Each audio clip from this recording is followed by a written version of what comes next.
Customer 10 గేదెలు తీసుకుందామని హర్యానా రావడం జరిగింది. లాస్ట్ ఇయర్ 10 గేదెలు ఇచ్చినాము, మంచి సక్సెస్ అయినాయి. మళ్ళీ ఒక 10 గేదెలు తీసుకుందామని వచ్చిండు.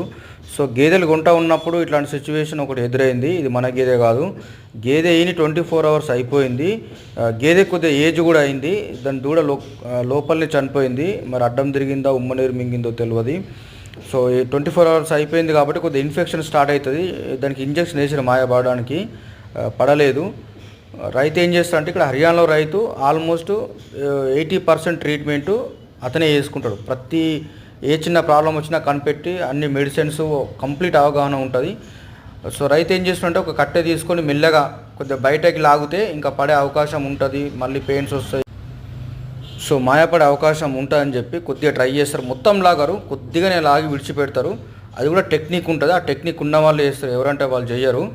సో లాస్ట్ ఫైనల్ ఆప్షన్లో ఇప్పుడు అయినా సరే మాయ పడలేదంటే ఫైనల్ ఆప్షన్ ఏంటి అంటే ఇంకా డాక్టర్ వచ్చి లోపల చేతి పెట్టి తీయడమే. అది లాస్ట్ ఆప్షన్ అంతే ఉంటుంది, ఇంకా అంతకు మించి ఏమి ఉండదు. సో నేను హర్యానాలో ఉంటా. ఎవరికైనా గేదెలు కావాలంటే కాల్ చేయండి. ప్రతి జిల్లాలో మన గేదెలు ఉన్నాయి. మీకు రిఫరెన్స్ నెంబర్ ఇస్తా, చూసుకొని రావచ్చు. Thank you.